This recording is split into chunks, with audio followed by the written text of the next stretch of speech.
لو أنزلنا هذا القرآن على جبل لرأيته خاشعا متصدعا من خشية الله وتلك الأمثال نضربها للناس لعلهم يتفكرون. الحمد لله والصلاة والسلام على رسول الله وعلى آله وصحبه ومن والاه. السلام عليكم ورحمة الله. بەڕێزان خۆشحاڵم لەوانەی 408 لەوانەکانی تەفسیری قورئانی پیرۆز بێم و خزمەتتان بەستی ڕەزامەندی خۆی گەورە و هیوادانم ئێوەی ئازیز سوودی لێوەربگرن. أعوذ بالله من الشيطان الرجيم بسم الله الرحمن الرحيم وبكفرهم وقولهم على مريم بهتانا عظيما. بەڕێ خۆشەویستان، هەر لە درێژە و ئاەتانەی کە خۆی گەورە سوبحانه وتعالى باز لە ئەهلی کتاب دەکا و بە تایبەتی باز لە جوولەکە دەکا کە وەکو لە ئاەتەکانی پێشووتر خۆی گەورە باسی لەوە کردکەوە چەندین ئەحد و پەیمانیان لێوەرگیرە لەسەر زمانی موسا عەلەیهی سەڵات وسەلام بە فەرمانی خوا، بەڵام ئەوان ئەحد و پەیمانەکانیان هەمووشکان. جا لێرەدا وەبی کوفرین واوەکە واوی عەطفە، دیارە زانایان چەند ڕایەکیان هەیە لەسەر چی مەعتووفە، والله أعلم. یەک لە ڕەئیەکان کەوا زۆربەی مفەسرین لەسەریانە ئەوەیەکەوە لەسەرینە وەبکوفرهم لێرە واوەکە عەطفە لەسەر سەرەتای ئاەتەکەی ڕابردوو فبما نقضهم ميثاقهم، بحکمەوەیکەوە عەهد و پەیمانیانشکان و هەروەها وبكفرهم وقولهم على مريم بهتانا عظيما، ئیتر بەسەبەبی کوفر کردنیان و قسەیان لەسەر مەریەم کە بوختانێکی گەورەی پێدەکەن. دیارە ئەو کوفریان وەکو لە ئاەتەکەی پێشترێش فەرمووی وەکوفرهم بئایاتی الله، کوفریان بە ئاەتەکانی خوای گەورە بەگشتی لە ئاەتەکەی پێشووتر کە باز لەوە دەکاتن کوفر بە ئاەتەکانی خوای گەورە دەکەن بەگشتی و بە تایبەتش لێوێ دەرێ باسمان کرد کە کوفر بە محەممەدە المستەفا دەکەن صلی الله عليه وسلم لەگەڵەوەی ئەو هەموو ئاەتە ئەو هەموو ئاەت و بەڵگە ڕۆشنە لەسەر ئەوەیەکەوە ئەو پێغەمبەرەیە عەلەیهی سەڵات وسەلام کەوا لە تەورات و ئینجیل موژدە بە هاتنی درایە. جا لێرەدا وەبکوفرهم لێرەشدا والله أعلم زۆربەی زانایان دەفەرمون لێرەدا کوفرەکەیان واتە کوفرکردنیان بە عیسا عەلەیهی سەڵات وەسەلام، کەواتە کاتێکەوە یەک لە تاوانەکانیان ئەوە بوو کە کوفریان بە عیساش دەکرد عەلەیهی سەڵات وەسەلام، کاتێکەوە وەکو موعجیزەیەک خوای گەورە لە پێشچاوی ئەوان ئەو منداڵە لە مەریەمی بە پاشکەوت عەلەیها السەلام بەبێ باب وەکو موعجیزەیەک، ئەو جا لەگەڵەوەش کوفریان پێکرد وقولهم على مريم بهتانا عظيما، وقسەیان لەسەر مەریەم بە بوختانێکی گەورە. دیارە هەممان دەزانین کە خوای گەورە سوبحانه وتعالى وەکو لە چەندین جێگا باسی کردیە کە عیسا عەلەیهی سەڵات وەسەلام منداڵێکە بەبێ باب لەدایک دەبی، وەکو لە سوورەتی مەریەم خوای گەورە تەفسیلی پێددا لێوێن دەرێ کاتێکەوە خوای گەورە مەلایکەت دەنێریتە لای ئەو ئافرەتە پاکە، ئەو ئافرەتە پاکە کاتێکەوە عابیدەیە لە بەیت المەقدس پێی ڕادەگەینی کەوا خوای گەورە منداڵێکی پێدەبەخشی، کاتێکەویش پرسیار دەکا بە چ شێوەیەک خوای گەورە منداڵم پێدەبەخشی، لە کاتێکدا کەوا هیچ بەشەرێک نزیکم نەبوویتەوە. خوای گەورە لەسەر زمانی مەلایکەتەکە پێی دەفەرمیتن قال كذلك قال ربك هو علي هين، بەڵێ بەو شێوە بەبێ هیچ پیاوێک نزیک بیتەوە ئاسانە لەسەر خوای گەورە سوبحانه وتعالى ولنجعله آية للناس، و هەروەها تاوەکو بە پاشکەوتنی منداڵێک لە ئافرەتێک بەبێ پیاو تاوەکو بتە ئایەتێک لە بۆ خەڵکی. ئیتر لە قودرەت و توانا و دەسەڵاتی خوای گەورە هیچ شتێک زەحمەت نییە، هەر ئەو هەندەیە ئینەما ئەمڕه ئیدا ئەراد شەیئا ئەن یەقول له کن فەیەکون، هەر شتێکی بێ خوای گەورە سوبحانه وتعالى تەنها پێ دەفەرمی کن دەبیتن یەکسەر. ئیتر ئەو خوای سوبحانه وتعالى کە بەتوانایە ئادەمی خەڵق بکا بەبێ دایک و باب لە خاک و لە خۆڵ خەڵقی دەکا و ڕوحی دەبەخشیتە بەری، ئەو خوای سوبحانه وتعالى کە بەتوانایە حەوایەک خەڵق بکاتن لە پەراسووی ئادەم ڕوحی پێدەبەخشی، ئەو خوایە بەتوانایەکەوە عیسایەک خەڵق بکاتن لە ڕوحمی مەریەم عەلەیها السەلام بەبێ ئەوەی کەوا پیاوێک لێ نزیک بیتەوە.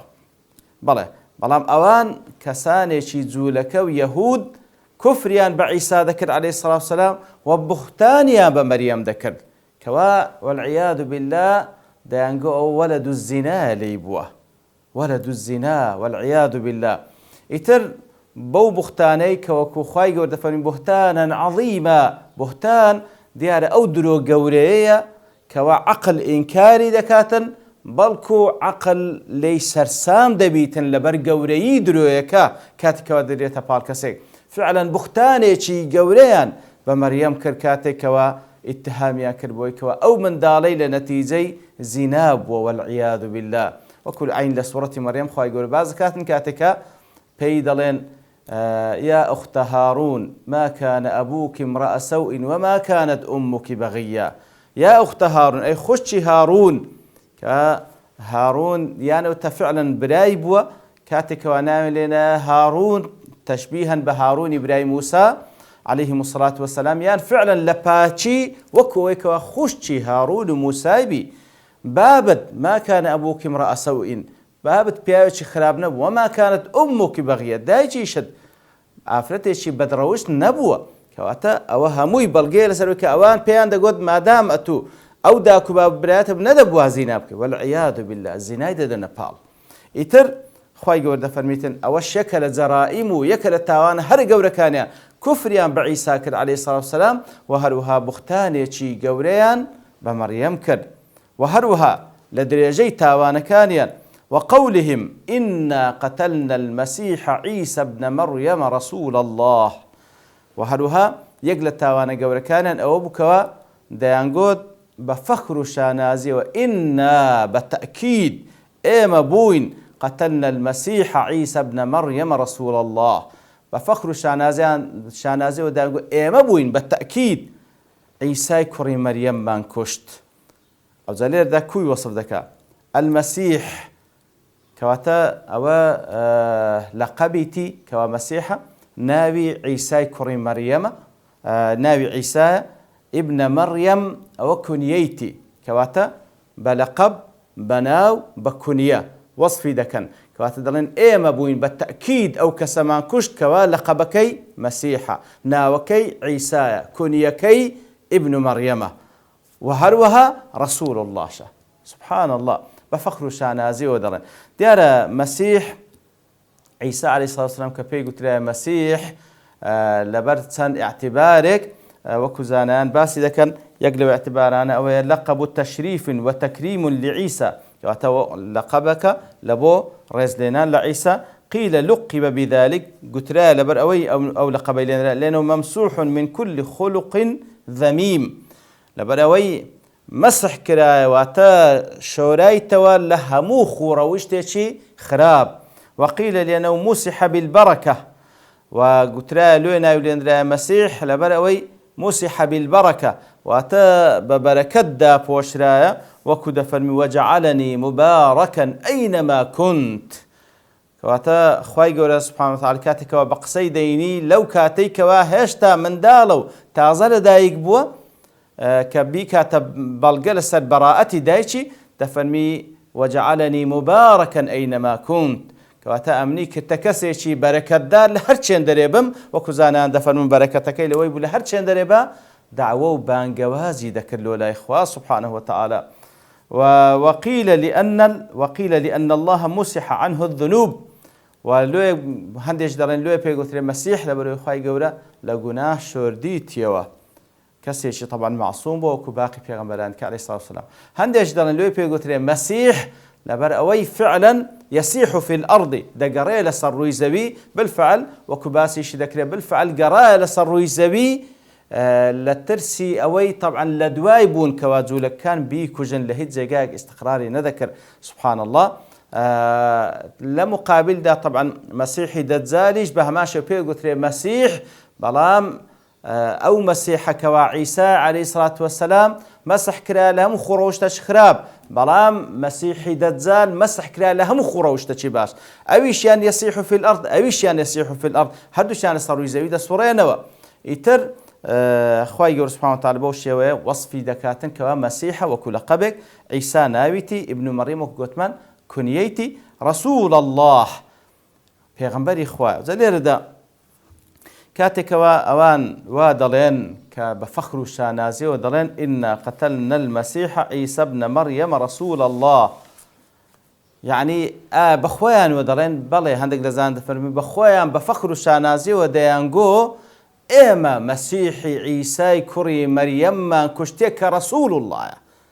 سبحان الله، کەواتە کە وەسفی دەکەن بە ڕەسوول الله و لە کاتێشدا ئیثباتی وە دەکەن کە بەخۆیان کوشتیتیان، ئیثباتی وەی دەکەن بە فەخر و شاناز. تەواو دەین ئەوە باز دەکەن کە ئایا کوشتیتیانە نە. بە هەر حاڵ لێرەشدا کە وەسفی دەکەن بە ڕەسوول الله ئەو جا دەڵێ کوشتیتیشمان، کەواتە ئەو جەریمەیان کە کردی عن سەبقی ئیسرار کردیتیان، وا نەبی لێ کوشتیتیان کە نەزان ئەوە پێغەمبەرە، نا، بەڵکو بە ئیسرارەوە دەزانەوە پێغەمبەری خوا ئەو جا دەشی کوژن. بە فەخر و شانازەوەش دەڵێن ئێمە پێغەمبەری خوامان کوشتیە کە دەزانێت چ جەریمەیەکی گەورەیە. و یاخود لە بابی وەکو زانات تەهەکومەوە وەکو بڵێ بە تەوسەوە دەڵێن کە گوایە ئەو پێغەمبەری خوا بە ئێمە کوشتمان، والعیاذ بالله.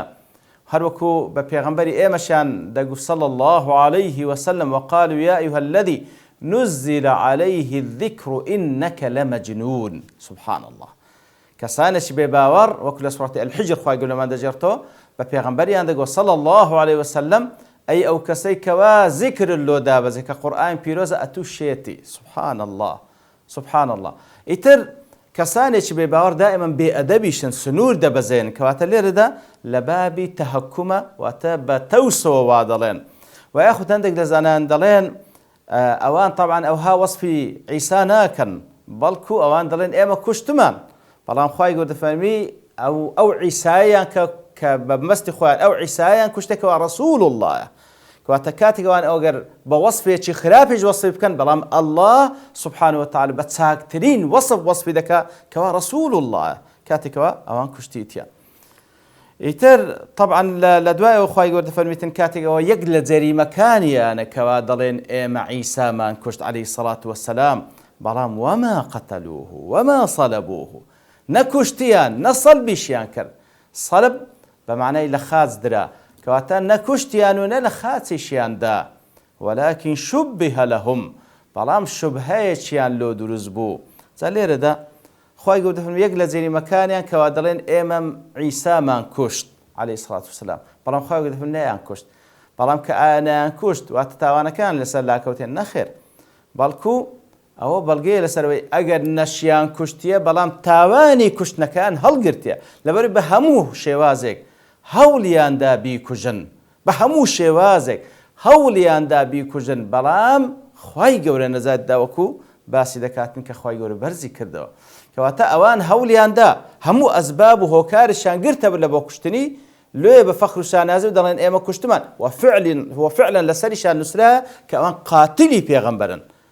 عليه الصلاة والسلام. کەواتە ئەوە حکمێکە وەکو لەو ئاەتە و لە ئاەتی تر وەردەگیرێ هەر کەسێک بێوێت تاوانێک بکە هەموو هۆکارەکانی بگریتە بەر، بەڵام لۆی نەڕەخسێ لە توانای دانەبی تاوانەکەی لەسەر ئیسپات دەبی و لەسەری حسابی لەگەڵ دەکرێ. بەڵێ ئەوجا خوای دەفەرمێ وما قەتەلوه وما صەلەبوه وەلاکین شوبیه لەهم، نەکوشتیان نە لە خاچیاندا، بەڵام شوبیه لەهم، بەڵام وا لە بۆیان تەشبیه کرا. دیارە لێرەدا وەکو زانایان باز لەوە دەکەن کەوات لە چەندین ڕیواەتی صحیح هاتیە کە فعلا ئەوان طبعا لە پێش ئەو ڕوایەتانش قورئانی پیرۆز ئیثباتی دەکات کەوە ئەوان نەیان کوشت و نەشیان توانی بیکوژن، بەڵام کەسێک شوبهەی عیسای کەتە سەری عەلەیهی سەڵات وسەلام، واتە کەسێک شەکلی عیسا کەوتە سەر ئەو کەسە، وایان زانی ئەوە هەوە کوشتیان. دیارە وەکو گوتمان ئەوان بە هەموو شێوەیەک محاولەی کوشتنیان دەکرد، بە هەموو شێوەیەک هەوڵی کوشتنیان دەدا و بە هەموو هۆکارێکیان گرتە بر لەبۆ کوشتنی، بەڵام نەیانتوانی بیکوژن، بەڵام تاوانەکە خوای گەورە دەیداتە پاڵیان لەسەریشان ئیثبات بووە. دیارە چۆنیەتی ئەو شوبهەیکەوە کاتە سەر ئەو کەسەی کە ئەوان کوشتیان لە جیاتی عیسا عەلەیهی سەڵات وسەلام بە دوو ڕوایەت باز دەکرێت، بەڵام لەبەر تەوابوونی کات لێرە دەوەستین بە پشتیوانی خوای گەورە لەوانەی داهاتوو دەینەوە خزمەتە و ئاتە پیرۆزە و زیاتر قسەی مفسرین نقل دەکەین. وصلى الله وسلم على نبينا محمد وعلى آله وصحبه أجمعين